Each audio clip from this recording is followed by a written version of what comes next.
If you're trying to build big ass quads, but you're just not seeing results fast enough, I'm going to put you on to Skinny Knee Summer because we're about to have meat sticks that make our joints and bones look tiny. Perfect quad day. We're going to train in the lengthened and shortened positions. And we're going to also add in a unilateral exercise in there just to make sure that you're balanced. I'm going to pick one exercise that's in the lengthened position. Position means that your hips are going to look like this. Here's your butt. Okay. Here's your little front shin, and here's your feet. This is kind of how you're going to get the lengthened position for the quadricep. Now, the shortened position is where your leg is out like this, okay? Here's your knee, and here's your little feet, see? This is what the shortened position looks like. Now, both are important because they both work different muscles in the quad. Here is your quad muscle. This is your coochie, okay? So this is the outside. This is called the vastus lateralis, top muscle that runs across. This is called the rectus femoris.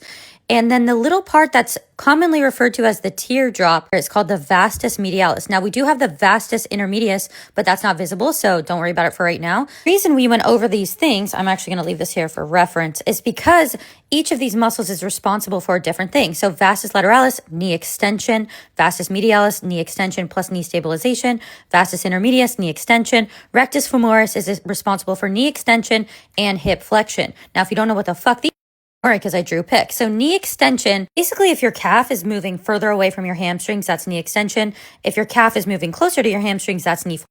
Hip extension was harder to draw, but this is basically a glute bridge. If you can just imagine moving your hips up in that way, hip extension is moving the back of your thigh away from the front of you. So if you notice in a glute bridge, the back of your thigh is moving away from the front of you. That's kind of how I think about it. Whereas hip flexion is moving the front of your thigh closer to your stomach. So it can either look like this with a bent knee, or it can look like this with a straight.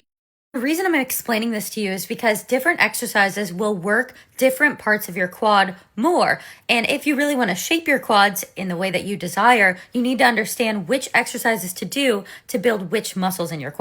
If you want a balanced workout, what I recommend is you start doing a lengthened exercise, then you move to a shortened exercise, then you move to a unilateral exercise, or even you can switch up the shortened and unilateral, just depends on what you prefer. Here are the rep ranges that I would recommend for lengthened, shortened, and unilateral. Here are some example workouts utilizing the principles that we've gone over. I might start with heels, elevated squats, move to quad extensions, and then to Bulgarian split squats, or I could do hack squat, leg extensions, and reverse lunge. We're only going to hit quads once a week because on our glute days, we're going to be doing hip hinge movements and other movements that also work the quads, even if we're not targeting them specifically or directly. So you still get the volume and the frequency that you need to grow as fast as possible.